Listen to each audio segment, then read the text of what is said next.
Malam itu seorang mahasiswa bernama Ardan pulang dari kampus setelah mengikuti kegiatan organisasi hingga larut. Ia menaiki motor melewati sebuah jalan hutan kecil di daerah Jawa Barat yang sudah terkenal angker. Banyak warga menyebutnya jalur sunyi, karena sejak dulu sering terjadi kejadian aneh di sana. Begitu memasuki jalur tersebut, udara mendadak berubah dingin. Lampu motor Ardan berkedip-kedip, seolah menolak menerangi jalan. Jauh di depan, ia melihat samar-samar sosok perempuan berjalan perlahan. Rambutnya panjang menutupi wajah, dan pakaian putihnya lusuh diterpa angin. Ardan memperlambat motor, tetapi sosok itu tidak bergerak ke pinggir jalan. Ketika jaraknya tinggal beberapa meter, ia baru menyadari sesuatu yang membuat darahnya membeku. Kaki perempuan itu tidak menyentuh tanah. Ardan panik dan memacu motornya.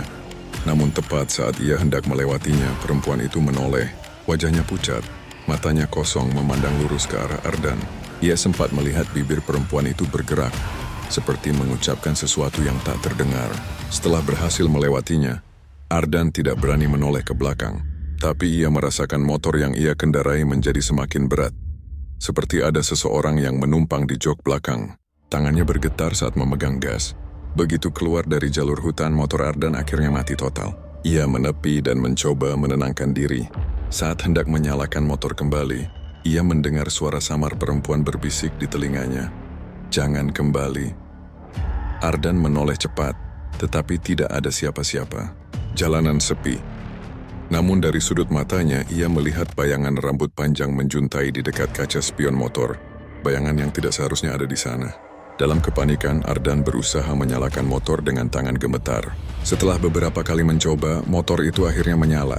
Ia langsung melaju tanpa menoleh sedikit pun. Namun sepanjang perjalanan pulang, ia merasa terus diawasi. Sesampainya di rumah kontrakannya, Ardan langsung masuk dan mengunci pintu. Ia memeriksa ruangannya satu persatu, memastikan tidak ada yang aneh. Tapi ketika ia menghadap cermin di kamar mandi, jantungnya seakan berhenti. Ada bekas tangan panjang dan basah di bahunya, seolah seseorang baru saja menggenggamnya. Malam itu Ardan tidak tidur. Ia terus mendengar suara langkah di depan pintu kamarnya. Kadang suara helaan napas panjang, kadang suara bisikan yang sama seperti di hutan. Setiap kali ia mencoba memejamkan mata, suara itu semakin jelas. Keesokan harinya, Ardan menceritakan semuanya kepada warga sekitar. Salah satu warga tua hanya mengangguk pelan. "Kamu beruntung," katanya. "Jalur itu sudah lama tidak dilewati orang. Banyak yang bilang perempuan yang kamu lihat adalah korban kecelakaan puluhan tahun lalu. Dan sampai sekarang ia masih menunggu seseorang untuk menemaninya pulang."